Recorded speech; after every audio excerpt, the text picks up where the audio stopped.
नमो नमः मित्रों, आप सभी का संस्कृत प्रिया क्लासेस में स्वागत है। मित्रों, मैं हूं जयप्रकाश मौर्य और आप सभी सीख रहे हैं वाच्य परिवर्तन। तो आइए सीखते हैं वाच्य परिवर्तन को। वाच्य किसे कहते हैं? तो किसी क्रिया के कहने के ढंग को यानी तरीके को वाच्य कहते हैं। किसी क्रिया के कहने के ढंग को वाच्य कहते हैं या किसी क्रिया के कहने के तरीके को वाच्य कहते हैं। अब वाच्य के भेद कितने होते हैं? तो वाच्य के 3 भेद होते हैं। पहला है कर्तृवाच्य, दूसरा है कर्मवाच्य, तीसरा है भाववाच्य। कर्तृवाच्य को इंग्लिश में बोलते हैं एक्टिव वॉइस, कर्मवाच्य को पैसिव वॉइस और भाववाच्य को इम्पर्सनल पैसिव वॉइस बोलते हैं। तो आइए अब कुछ नियमों को सीख करके हम कर्तृवाच्य, कर्मवाच्य और भाववाच्य को बनाना सीखते हैं। तो कर्तृवाच्य के वाक्यों में कर्ता की प्रधानता होती है, कर्ता में प्रथमा विभक्ति होती है तथा कर्म में द्वितीया विभक्ति होती है। क्रिया कर्ता के अधीन होती है और क्रिया परस्मैपदी धातुओं की होती है। अब ये परस्मैपदी धातुएं होती हैं जो आप सभी अभी तक पढ़ते आए हैं। पठति पठत पठन्ति, गच्छति गच्छत गच्छन्ति, हसति हस्त हसन्ति आदि। अब कर्मवाच्य के क्या नियम हैं? कर्मवाच्य में कर्म की प्रधानता होती है, यानी कर्मवाच्य के वाक्यों में कर्म की प्रधानता होती है और कर्ता में तृतीया विभक्ति होती है तथा कर्म में प्रथमा विभक्ति होती है। क्रिया कर्म के अधीन होती है और क्रिया आत्मनेपदी धातुओं की होती है। ये आत्मनेपदी धातुएं ये होती हैं जैसे दृश्यते दृश्यते दृश्यन्ते, दृश्यसे दृश्येथे दृश्यध्वे, दृश्ये दृश्यावहे दृश्यामहे। इसी तरह से चलाते हैं पठ्यते पठ्येते पठ्यन्ते, पठ्य से पठ्येथे पठ्यध्वे, पठ्ये पठ्यावहे पठ्यामहे। यदि गम धातु में चलाते हैं तो गम्यते गम्यते गम्यन्ते, गम्य से गम्येथे गम्यध्वे, गम्ये गम्यावहे गम्यामहे। इसी तरह से और भी बहुत सारे रूप चलाए जा सकते हैं। अब भाववाच्य के क्या नियम हैं? तो इसके भी 5 बिंदु हैं। पहला है भाववाच्य के वाक्यों में क्रिया की प्रधानता होती है, कर्ता में प्रथमा विभक्ति होती है। इस भाववाच्य के वाक्य में कर्म नहीं होता है तथा क्रिया सदैव प्रथम पुरुष एकवचन की होती है। अब क्रिया आत्मनेपदी धातुओं की होती है। तो इसमें क्रिया सदैव, यहाँ पर लिखा गया है कि क्रिया सदैव प्रथम पुरुष एकवचन की होती है, यानी कि खाली इसी का प्रयोग किया जाता है। भाववाच्य के वाक्यों में क्रिया सदैव खाली ये प्रथम पुरुष एक वचन की ही सदैव प्रयोग में लाई जाती है। तो आइए अब देखते हैं कि पहले कर्तृवाच्य के वाक्यों को सीख लेते हैं, इसके बाद कर्मवाच्य को, फिर इसी पर आधारित भाववाच्य को भी सीखते हैं। जैसे रामः विद्यालयं गच्छति, तो यहाँ पर कर्ता में प्रथमा विभक्ति है और कर्म में द्वितीया विभक्ति है और यहाँ पर क्रिया कर्ता के अधीन है। तो यहाँ पर कर्ता के अधीन का मतलब यह है कि जब हमारा कर्ता एक वचन में होगी तो क्रिया भी एक वचन की होती है, जब कर्ता हमारा द्विवचन में होता है तो क्रिया भी द्विवचन की होती है, और जब कर्ता हमारा बहुवचन में होता है तो क्रिया भी बहुवचन की होती है। और इस तरह से हमारा पूरा वाक्य हो गया कि रामः विद्यालयं गच्छति। तो कर्ता में प्रथमा विभक्ति, कर्म में द्वितीया विभक्ति और क्रिया कर्ता के अधीन यहाँ पर दिखलाया गया है। अब यहाँ पर इसमें क्या नियम है? अब कर्मवाच्य के वाक्यों में कर्म की प्रधानता होती है, यहाँ पर कर्म की प्रधानता मानी जाती है और कर्ता में तृतीया विभक्ति का प्रयोग होता है। जो ये हमारा कर्ता होता है इसमें तृतीया विभक्ति होता है और ये जो क्रिया होती है अब ये कर्म के अधीन हो जाती है, यानी कर्म हमारा एक वचन में होता है तो कर्म की तरह से यह भी एक वचन में हो जाती है क्रिया, और कर्म हमारा द्विवचन में होता है तो क्रिया भी द्विवचन की होती है। यदि हमारा कर्म बहुवचन में है तो क्रिया भी बहुवचन की लगाई जाती है। इस तरह से हमारा वाक्य हो गया रामेण विद्यालयः गम्यते। अब भाववाच्य में देखते हैं तो भाववाच्य के वाक्यों में क्रिया की प्रधानता होती है। अब कर्ता में सदैव तृतीया विभक्ति होती है, तो यहाँ पर जो कर्ता है इसमें तृतीया विभक्ति का प्रयोग हो जाता है और कर्म इसमें नहीं होता है। तो यहाँ पर सदैव खाली यहाँ पर रहेंगे कर्ता रहेंगे और क्रिया रहेगी, तो इसमें कर्म नहीं होता है। और क्रिया सदैव प्रथम पुरुष एक वचन की होती है, जैसा कि यहाँ पर हमने अभी बताया है कि इसमें क्रिया सदैव प्रथम पुरुष एक वचन की लगाई जाती है, चाहे जो भी धातु रहेगी प्रथम पुरुष एक वचन की क्रिया का प्रयोग होता है। आइए जैसे अभी दूसरा वाक्य देखते हैं। यथा मीन्स होता है जैसे। जैसे बालकः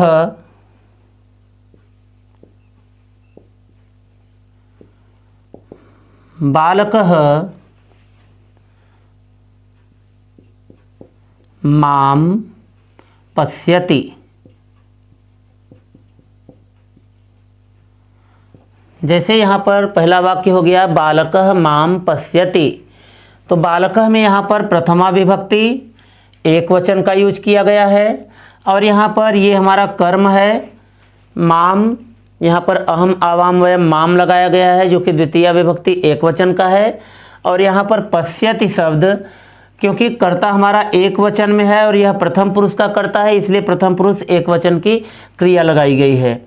तो यहाँ पर हमारा हो गया बालकः माम पश्यति। इसका अर्थ होगा कि बालक मुझे देखता है या बालक मुझे देख रहा है। इस तरह से हिंदी वाक्य हो जाएगा। तो अब यहाँ पर संस्कृत में इसका वाक्य बनाते हैं। तो आइए हम सभी नियम को पढ़ करके लगाते हैं। पहले तो हम ये देख लेते हैं कि कर्तृवाच्य के नियम के अनुसार ये है। तो यहाँ पर कर्ता में प्रथमा विभक्ति होती है, तो कर्ता में हमारा प्रथमा विभक्ति है। कर्म में द्वितीया विभक्ति होती है, तो कर्म में यहाँ पर द्वितीया विभक्ति लगाई गई है। और क्रिया कर्ता के अधीन होती है, तो यहाँ पर क्रिया कर्ता के अधीन हुई है क्योंकि कर्ता हमारा प्रथम पुरुष एक वचन में है, इसलिए क्रिया भी प्रथम पुरुष एक वचन की हो गई है। अब इसका जब हम वाच्य परिवर्तन करते हैं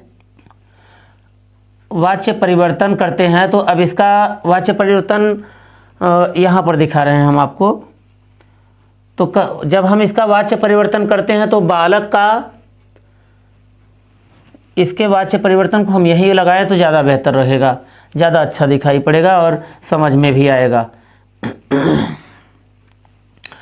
तो अब यहाँ पर जब हम इसका वाच्य परिवर्तन करते हैं तो मित्रों यहाँ पर मुख्यतः ये 3 लाइन बहुत ही इम्पॉर्टेंट है ये। तो 3 लाइन आप सभी के 3 लाइन को याद करना होगा। लिखा तो है हमने 5 लाइन को, 5 लाइन भी बहुत इम्पॉर्टेंट है, लेकिन इन 5 लाइनों में सबसे अधिक इम्पॉर्टेंट ये 3 ही लाइन है। यानी कि इसके भी 3 लाइन और इसके भी 3 लाइन और इसके भी तीनों लाइन। तो अगर ये आपको तीनों लाइन याद हैं तो आपके अनुवाद कभी भी गलत नहीं होंगे, यानी वाच्य परिवर्तन आपका पूरी तरह सही होगा। तो अब यहाँ पर कर्ता में तृतीया विभक्ति होती है। तो यहाँ पर हम बालक का जब हम तृतीया विभक्ति देखते हैं तो अब हम यहाँ पर पहले बालक का तृतीया विभक्ति लिख देते हैं। बालकः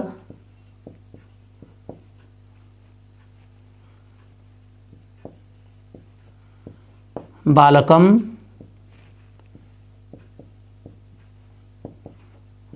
बालकेन। ये प्रथमा विभक्ति एक वचन हुआ, ये द्वितीय विभक्ति एक वचन और ये तृतीय विभक्ति एक वचन। तो यहाँ से हमने ले लिया बालकेन, तो बालक का हो गया बालकेन।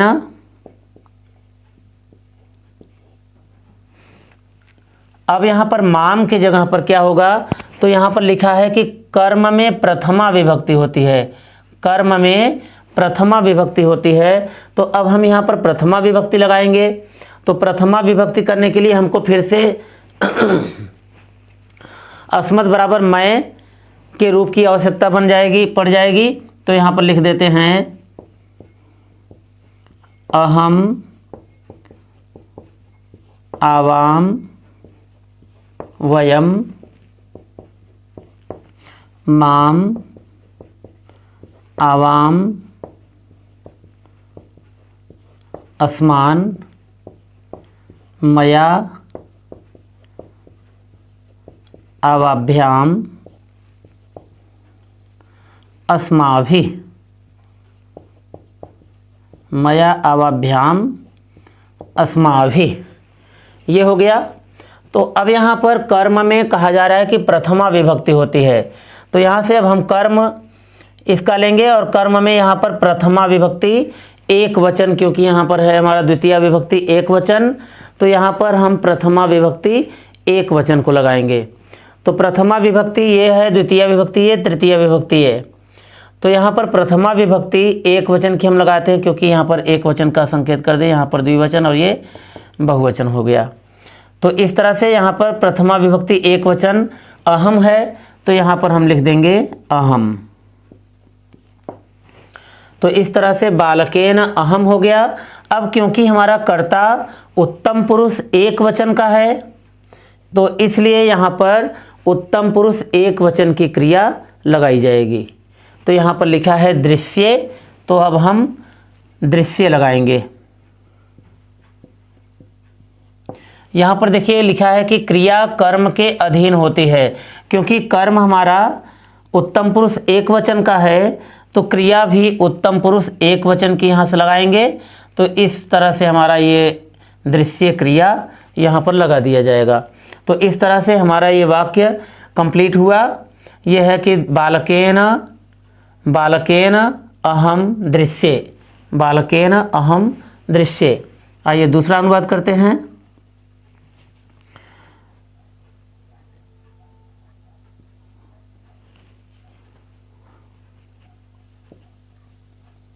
यहाँ पर दूसरा अनुवाद हो जाएगा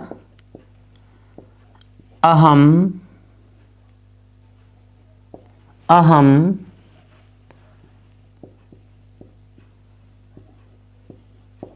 बालकम पश्यामि, अहम बालकम पश्यामि।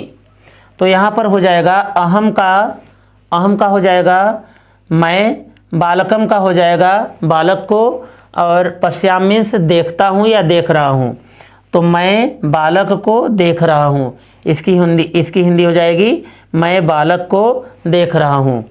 तो अब यहाँ पर क्योंकि कर्ता हमारा प्रथमा विभक्ति एक वचन में है, क्योंकि प्रथमा विभक्ति एक वचन में है, यहाँ पर कर्ता हमारा प्रथमा विभक्ति एक वचन में है और कर्म में द्वितीय विभक्ति एक वचन लगाई गई है, और क्रिया कर्म के क्रियाकर्ता के अधीन हो गई है। क्योंकि कर्ता हमारा उत्तम पुरुष एक वचन में है और इसलिए क्रिया भी एक वचन की लगाई गई है। तो अब हम इसका वाच्य परिवर्तन करते हैं। तो जब हम इसका वाच्य परिवर्तन करेंगे, तो अब हम इसका जब वाच्य परिवर्तन करेंगे तो अहम का क्या हो जाएगा, कर्ता में तृतीया विभक्ति होती है। तो यहाँ पर लिखा गया है कर्ता में तृतीया विभक्ति होती है, तो हम कर्ता में तृतीया विभक्ति लगाएंगे। तो यहाँ पर हो जाएगा मया, तो हम इसको यहाँ पर लिख देंगे मया। अब ये बालक का क्या हो जाएगा क्योंकि ये हमारा कर्म है, तो कर्म में प्रथमा विभक्ति होती है। तो कर्म में जब हम प्रथमा विभक्ति लगाएंगे तो यहाँ पर प्रथमा विभक्ति में बालक लिखा है, तो ये बालक हो जाएगा, यानी बालक। तो इस तरह से हमारा हो गया मया बालक। अब क्योंकि कर्म हमारा प्रथम पुरुष का हो गया, तो अब यहाँ पर प्रथम पुरुष के अनुसार प्रथम पुरुष का कर्ता जब ये एक वचन में हो गया, तो क्रिया भी प्रथम पुरुष एक वचन की लगाई जाएगी। क्योंकि यहाँ पर नियम में है कि क्रिया कर्म के अधीन होती है।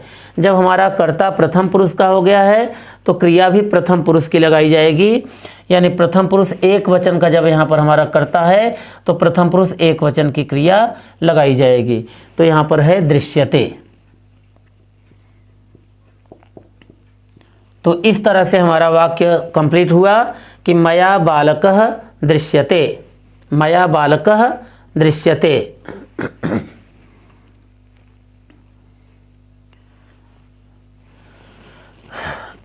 तो अभी इसका हिंदी क्या हो जाएगा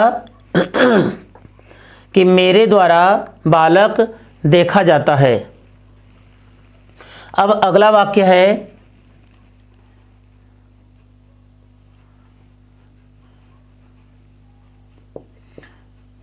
अहम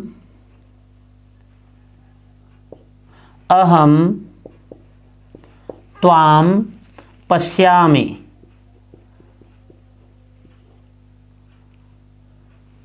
अहम त्वाम पश्यामि। तो यहाँ पर अहम, पहले तो यहाँ पर हम वाच्य परिवर्तन के इन नियमों के माध्यम से यह पता कर लेंगे कि ये किस वाच्य का रूप है। कर्तृवाच्य का है यह वाक्य कि कर्मवाच्य का वाक्य है या भाववाच्य का वाक्य है। तो यहाँ पर हमने देखा कि कर्ता में प्रथमा विभक्ति का प्रयोग किया गया है। तो कर्ता में जब यहाँ पर प्रथमा विभक्ति लगाया गया है एक वचन, और कर्म में द्वितीया विभक्ति होती है, तो यहाँ पर लिखा गया है कर्म में द्वितीया विभक्ति, और क्रिया कर्ता के अधीन होती है। तो यहाँ पर क्रिया जब हमारा कर्ता एक वचन में है तो क्रिया भी एक वचन की लगाई गई है। इससे ये पता चलता है कि यह वाक्य कर्तृवाच्य का है। अगर इसमें यह कर्म नहीं होता तो यह वाच्य हमारा भाववाच्य का हो जाता, और यहाँ पर क्रिया आत्मनेपदी होना चाहिए था। तो जब यहाँ पर आत्मनेपदी होता और यह कर्म नहीं होता तो हमारा वाक्य भाववाच्य का हो जाता। लेकिन जब ये कर्म पता लगाने के लिए, कर्मवाच्य का पता करने के लिए हमको क्या देखना पड़ेगा कि यहाँ पर कर्ता में तृतीया विभक्ति होनी चाहिए, और कर्म में प्रथमा विभक्ति होनी चाहिए, और क्रिया आत्मनेपदी धातुओं की होती है। यानी यहाँ पर ये जो धातुएं लिखी गई हैं इस तरह से क्रिया इस आत्मनेपदी की धातुओं की होती है, जो कि यहाँ पर परस्मैपदी धातुओं की प्रयोग की गई है। तो इससे यह पता चल गया हमको कि कर्ता यहाँ पर यह वाक्य कर्तृवाच्य का है। तो आइए अब हम इसको, क्योंकि यहाँ पर कर्म है, बीच में यहाँ पर कर्म लिखा गया है, और जब कर्म इसमें स्थित है तो इसका कर्मवाच्य बनेगा। तो आइए बदलते हैं कर्मवाच्य में। कर्ता में तृतीया विभक्ति होती है, तो कर्ता में हम तृतीया विभक्ति यहाँ से लेंगे कि अहम का मया हो जाएगा। तो अहम का यहाँ पर लिख देंगे मया। अब यहाँ पर त्वाम के स्थान पर क्या होगा, तो ये युष्मत बराबर तुम का रूप है, तो अब इसको भी लिखना पड़ेगा हमको यहाँ पर। तो इसको भी लिख दे रहे हैं त्वम युवाम यूयम त्वाम युवाम युष्मान त्वया युवाभ्याम युष्माभि। ये एक वचन हो गया, ये द्विवचन, और ये हमारा बहुवचन। तो ये प्रथमा विभक्ति, ये द्वितीया विभक्ति, और ये तृतीया विभक्ति का है। तो अब यहाँ पर, क्योंकि यहाँ पर त्वाम है यानी कर्म में प्रथमा विभक्ति करना होगा, तो यहाँ पर हम देखते हैं कि कर्म में प्रथमा विभक्ति त्वाम के स्थान पर क्या होगा, तो यहाँ पर त्वम हो जाएगा। तो यहाँ पर लिख देंगे त्वम, मया त्वम। अब मया त्वम हो गया। अब यहाँ पर क्रिया के स्थान पर क्या लिखेंगे, तो क्रिया कर्म के अधीन होती है, तो क्रिया कर्म के अनुसार लगेगी। क्योंकि कर्म हमारा मध्यम पुरुष का है तो क्रिया भी मध्यम पुरुष की लगाई जाएगी। कर्म हमारा एक वचन मध्यम पुरुष एक वचन में है तो क्रिया भी मध्यम पुरुष एक वचन की लगाई जाएगी। तो यहाँ पर क्रिया है दृश्य से, तो यहाँ पर हम लिख देंगे दृश्य से। इस तरह से हमारा वाक्य कंप्लीट हो गया। मया त्वम दृश्य से, मया त्वम दृश्य से, यानी मेरे द्वारा तुम देखे जा रहे हो, मेरे द्वारा तुम देखे जा रहे हो। चलिए दूसरा वाक्य करते हैं। दूसरा वाक्य है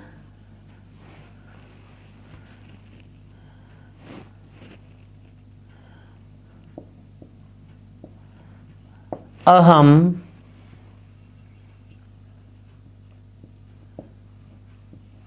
युष्मान पश्यामि। अहम युष्मान पश्यामि, तो अहम मीन्स होता है मैं, युष्मान मीन्स होता है तुम लोगों को, और पश्यामि मीन्स देख रहा हूँ। तो इसका हिंदी हो जाएगा मैं तुम लोगों को देख रहा हूँ। तो अब यहाँ पर क्योंकि कर्ता में प्रथमा विभक्ति है, कर्म में द्वितीया विभक्ति है, और क्रिया कर्ता के अधीन लगाई गई है, क्योंकि कर्ता हमारा उत्तम पुरुष एक वचन का है तो क्रिया भी उत्तम पुरुष की एक वचन की लगाई गई है। इससे पता चलता है कि यह वाक्य कर्तृवाच्य का है। तो अब हम इसको, क्योंकि यहाँ कर्म है इसमें, तो अब इसका हम कर्मवाच्य में परिवर्तन करेंगे। तो कर्मवाच्य में जब इसको बदलेंगे तो यहाँ पर हो जाएगा अहम का क्या हो जाएगा, अहम का मया हो जाएगा। तो अहम का मया हो जाएगा। अब युष्मान, यहाँ पर क्योंकि हमारा कर्म मध्यम पुरुष का है, क्योंकि कर्म हमारा मध्यम पुरुष बहुवचन में है, यहाँ पर देखिए मध्यम पुरुष बहुवचन में है, तो जब हम इसको मध्यम पुरुष बहुवचन में है तो क्या करेंगे, कर्म में प्रथमा विभक्ति होती है।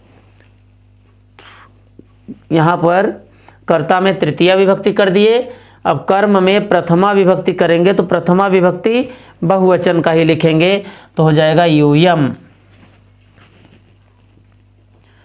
तो यहाँ पर हो जाएगा यूयम, मया यूयम। अब यहाँ पर क्योंकि हमारा कर्म मध्यम पुरुष बहुवचन का है, क्योंकि कर्म हमारा मध्यम पुरुष बहुवचन का है, तो अब यहाँ पर क्रिया आत्मनेपदी की लगाई जाएगी। क्रिया आत्मनेपदी धातुओं की होती है लिखा गया, तो यानी क्रिया आत्मनेपदी की लगाई जाएगी। तो कर्म हमारा मध्यम पुरुष बहुवचन का है तो क्रिया भी मध्यम पुरुष बहुवचन की लगाई जाएगी, तो जो कि है यहाँ पर दृश्यध्वे, तो हम उसको लिखेंगे दृश्यध्वे।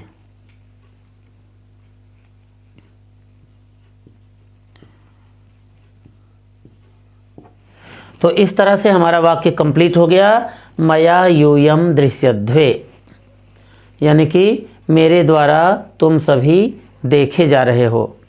तो अब अगला अनुवाद बनाते हैं।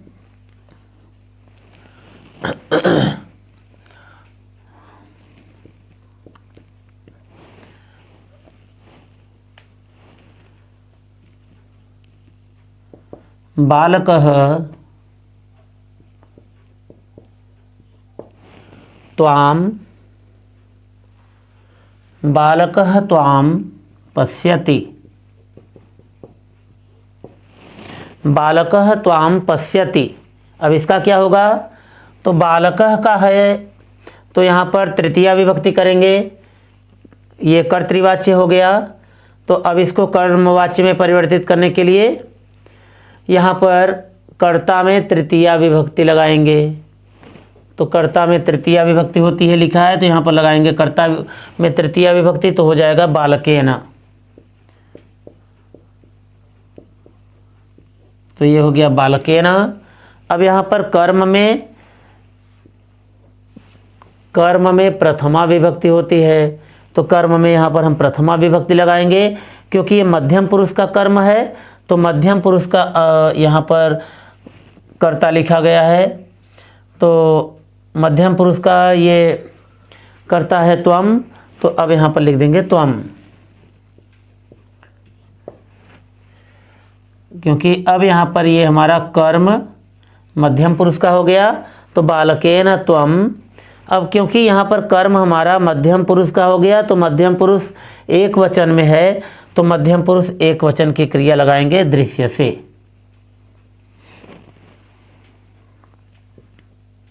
दृश्य से। अब यहाँ पर कर्ता में तृतीया विभक्ति हो गई, कर्म में प्रथमा विभक्ति और कर्म के अधीन क्रिया लगाई गई है। क्योंकि कर्म हमारा मध्यम पुरुष का है, इसलिए क्रिया भी मध्यम पुरुष की लगाई गई है। मध्यम पुरुष एक वचन की लगाई गई है दृश्य से। तो इसका हिंदी हो जाएगा कि बालक के द्वारा तुम देखे जा रहे हो। बालक के द्वारा तुम देखे जा रहे हो। चलिए अगला अनुवाद लगाते हैं।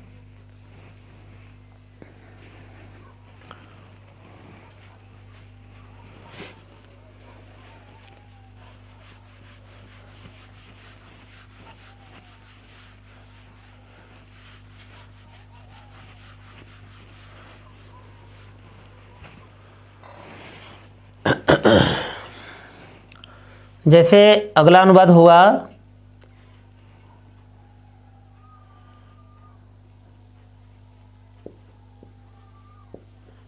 अहम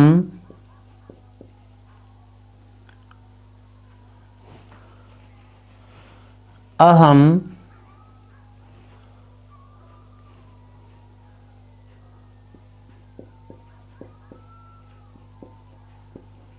बालकान पश्यामि। अहम बालकान पश्यामि, ये हमारा कर्तृवाच्य का वाक्य है। कर्तृवाच्य का वाक्य है, तो यहाँ पर लिख दें कर्तृवाच्य का वाक्य। तो जब हम इस कर्तृवाच्य को कर्मवाच्य में परिवर्तित करते हैं तो कर्ता में तृतीया विभक्ति हो जाती है। तो यहाँ पर लिखेंगे कर्ता का तृतीया विभक्ति, तो अहम का हो जाएगा मया, तो यहाँ पर लिख देंगे मया। मया हो गया। अब यहाँ पर बालकान का क्या हो जाएगा, क्योंकि अब ये हमारा कर्ता यहाँ पर कर्म द्वितीय विभक्ति का बहुवचन लगाया गया है, तो यहाँ पर प्रथमा विभक्ति बहुवचन लगाया जाएगा, जो कि है बालकः, बालकौ, बालकाः, ऐसे रूप चलता है। बालकम, बालकौ, बालकान, बालकेन, बालकाभ्याम,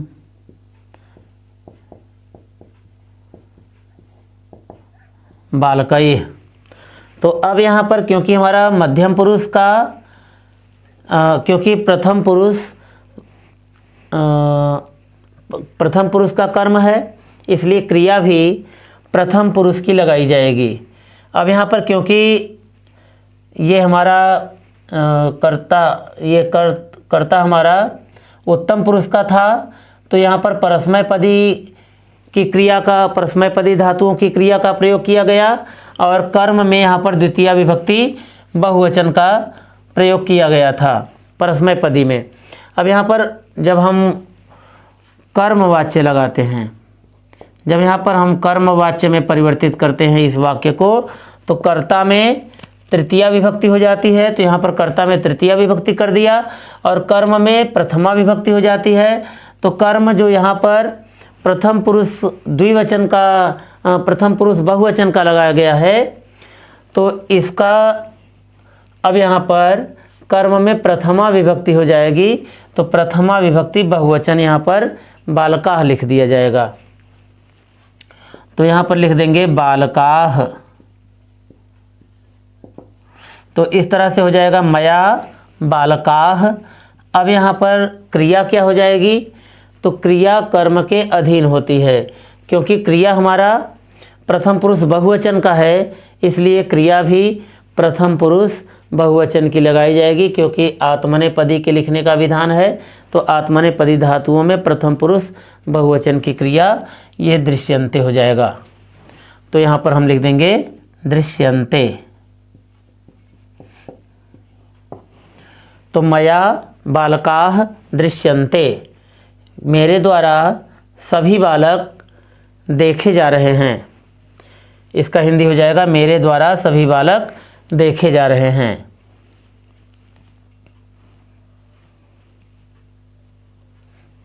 आइए अब दूसरा अनुवाद करते हैं।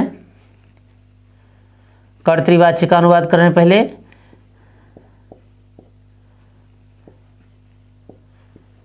बालकाः मां पश्यन्ति, बालकाः मां पश्यन्ति। तो बालकाः मां पश्यन्ति का हिंदी क्या हो जाएगा कि सभी बालक मुझे देख रहे हैं या सभी बालक मुझे देखते हैं। तो बालकाः का क्या हो जाएगा, अब यहाँ पर इस क्रम में अनुवाद किया जाता है और इस क्रम में किया जाता है। यहाँ पर यदि ये रहेगा तो इसको बदलेंगे और यदि ये आ गया है अनुवाद तो हम अनुवाद करते समय इसको परिवर्तित करते हैं। यदि ये आया है प्रथमा विभक्ति तो तृतीया करेंगे और तृतीया आया है तो इसको प्रथमा करते हैं। यहाँ पर वयम आया है तो अस्माभि करते हैं, अस्माभि आया है तो वयम करते हैं। इस तरह से वाच्य परिवर्तन के समय इस तरह से परिवर्तन हो जाते हैं। तो अब इसमें हमारा बालकाः मां पश्यन्ति ये आया है, यानी बालकाः यानी सभी बालक, मां माने मुझको, पश्यन्ति मिस देख रहे हैं। तो जब हम इसका वाच्य परिवर्तन करते हैं तो बालकाः का, क्योंकि बालकाः हमारा कर्ता है, ये कर्तृवाच्य का कर्ता है, तो कर्ता में यहाँ पर प्रथमा विभक्ति लगाई गई है और कर्म में द्वितीया विभक्ति लगाई गई है और कर्ता के अधीन यहाँ पर क्रिया लगाई गई है। तो जब हम इसका वाच्य परिवर्तन करते हैं तो कर्ता में तृतीया विभक्ति लगाते हैं। तो बालकाः का तृतीया विभक्ति यहाँ पर है बालकैः। तो यहाँ पर लिखेंगे बालकैः। अब यहाँ पर कर्म हमारा उत्तम पुरुष का है, तो अब हम यहाँ पर उत्तम पुरुष में आ गए। तो कर्म हमारा, कर्म में क्या लगाया जाएगा, प्रथमा विभक्ति लगाई जाएगी। तो यहाँ पर कर्म में जब हम प्रथमा विभक्ति लगाते हैं तो हो जाएगा अहम। तो यहाँ पर हो जाएगा अहम। अब क्योंकि हमारा कर्म अब यहाँ पर उत्तम पुरुष का हो गया, उत्तम पुरुष एक वचन में कर्म हमारा है और क्रिया अब हमारी आत्मनेपदी धातुओं की लगाई जाएगी। तो आत्मनेपदी उत्तम पुरुष एक वचन की क्रिया लगाएंगे तो यहाँ पर हो जाएगा दृश्ये।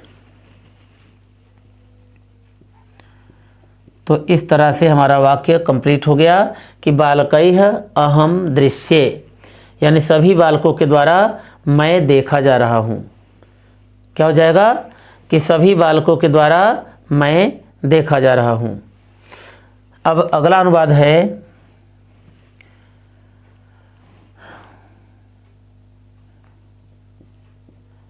बालकाः त्वां पश्यन्ति, बालकाः त्वां पश्यन्ति।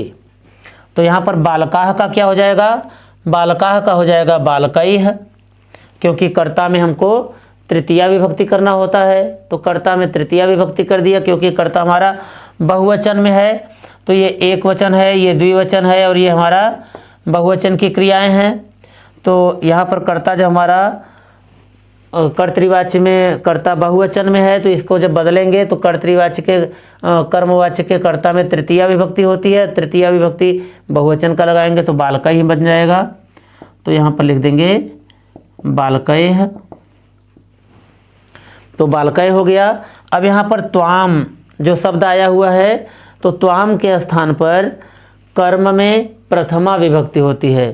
तो कर्म में जब हम प्रथमा विभक्ति लगाएंगे तो यहाँ पर त्वाम के स्थान पर त्वम हो जाएगा। यहाँ पर त्वाम के स्थान पर त्वम हो जाएगा, क्योंकि ये हमारा एक वचन में हो जाता है। कर्म यहाँ पर हमारा एक द्विवचन में लगाया गया है। जब इसके स्थान पर हम एक वचन में बदलेंगे तो ये त्वम बन जाएगा। प्रथमा विभक्ति में जब बदलेंगे एक वचन में तो यहाँ पर हो जाएगा त्वम। तो बालकैः त्वम।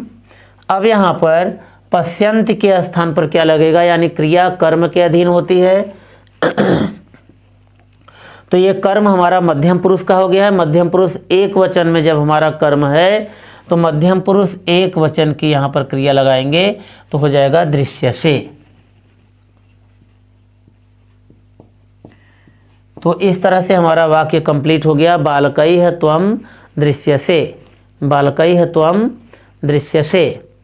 अब आइए भाववाच्य के कुछ अनुवाद को सीखते हैं। जैसे अनुवाद हुआ अहम हसामि, अहम हसामि यानी मैं हंसता हूँ। तो अब इसका वाच्य परिवर्तन क्या होगा, क्योंकि देखिए इसमें कर्म नहीं है। जब इसमें कर्म नहीं है तो कर्ता और क्रिया यानी दो ही शब्द रहेंगे। तो आप समझ लीजिएगा कि इसका भाववाच्य में परिवर्तन किया जाएगा। तो आप इसका भाववाच्य में परिवर्तन करेंगे। तो यहाँ पर पहला नियम क्या है कि कर्ता में तृतीया विभक्ति होती है। तो कर्ता में जब हम तृतीया विभक्ति करेंगे तो अहम का क्या हो जाएगा, मया हो जाएगा। तो यहाँ पर हम लिखेंगे मया। अब यहाँ पर हसाम के स्थान पर क्या हो जाएगा, तो हसाम के स्थान पर हो जाएगा, अब इसका रूप चलेगा हस्यते हस्यते हस्यन्ते हस्यसे हस्यथे हस्यद्वे हस्ये हस्यावहे हस्यामहे। तो इसका मूल रूप होता है हस धातु। तो हस में जब हम यते प्रत्यय जोड़ते हैं तो यहाँ पर ऐसे बन जाता है रूप इसका, हस धन यते बराबर हस्यते, ऐसे हो जाता है। तो अब हम, क्योंकि क्रिया सदैव प्रथम पुरुष एक वचन की होती है, तो यहाँ पर प्रथम पुरुष एक वचन की हो जाएगी। तो ये हस्यते यहाँ पर हो जाएगा। तो अब हम इसको लिखेंगे हस्यते।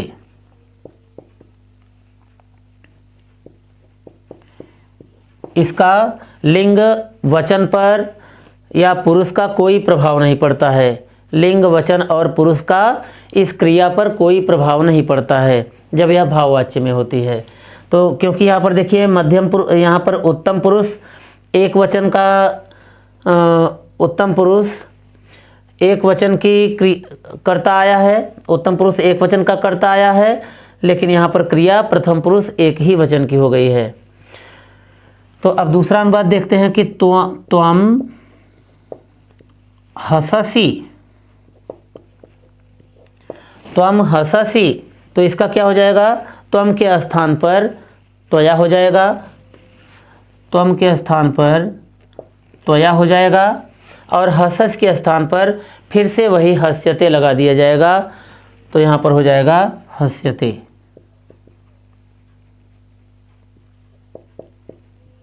त्वया हस्यते यानी तुम्हारे द्वारा हंसा जाता है। जैसे बालकः पश्यति, बालकः पश्यति, बालक देखता है। तो इसका जब हम वाच्य परिवर्तन करेंगे, भाववाच्य का बनाएंगे, तो कर्ता में तृतीया विभक्ति लगाएंगे। तो बालक के स्थान पर तृतीया विभक्ति इसका हो जाएगा बालकेन। तो यहाँ पर हो जाएगा बालकेन। अब यहाँ पर पश्यति के स्थान पर क्रिया सदैव प्रथम पुरुष एक वचन की होती है। तो यहाँ पर हो जाएगा दृश्यते, क्योंकि ये दृश्य धातु का वाक्य लिखा गया है। तो यहाँ पर दृश्य धातु का लगाने पर प्रथम पुरुष एक वचन की दृश्यते हो जाता है। तो यहाँ पर हो गया बालकेन दृश्यते, यानी बालक के द्वारा देखा जाता है। अब जैसे वाच्य परिवर्तन में आ गया कि वयम पश्यामः, वयम पश्यामः हम लोग देख रहे हैं। तो इसका वाच्य परिवर्तन करने पर क्या बनेगा, वयम का हो जाएगा, वयम का हो जाएगा अस्माभिः। तो यहाँ पर हम लिख देंगे अस्माभिः।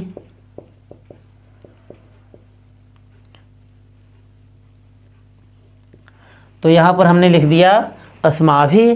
अब यहाँ पर क्रिया आत्मनेपदी धातुओं की होती है और कैसी होती है कि क्रिया सदैव प्रथम पुरुष एक वचन की होती है। तो यही दृश्यते फिर से लगा दिया जाएगा। तो यहाँ पर आपने देखा कि कर्ता हमारा ये उत्तम पुरुष का हो गया, फिर भी क्रिया प्रथम पुरुष की लगाई गई। कर्ता यहाँ पर मध्यम पुरुष का हुआ, फिर भी क्रिया प्रथम पुरुष की लगाई गई। कर्ता हमारे यहाँ प्रथम पुरुष का हुआ, फिर भी क्रिया हमारी ये प्रथम पुरुष की लगाई गई। अब यहाँ पर कर्ता हमारा उत्तम पुरुष बहुवचन का हो गया, लेकिन क्रिया वही प्रथम पुरुष एक वचन की ही लगाई जा रही है। तो इस पर कर्ता और क्रिया का कोई फर्क नहीं पड़ता, यानी कोई प्रभाव ही नहीं पड़ता है। अब जैसे आपको वाच्य मिल गया कि अस्माभिः दृश्यते। अब जैसे आपको मिल गया कि अस्माभिः दृश्यते का वाच्य परिवर्तन करना है। अभी तो हमने कर्तृवाच्य से कर्मवाच्य में पलटा है, और यानी कर्तृवाच्य से कर्मवाच्य में बदला है, और फिर कर्तृवाच्य से भाववाच्य में परिवर्तन किया है। लेकिन अब जैसे वापस मिल गया कि भाववाच्य से कर्तृवाच्य में बदलना है या कर्मवाच्य से कर्तृवाच्य में बदलना है, तब क्या किया जाएगा? तो हमको इस तरह से लगाना होगा।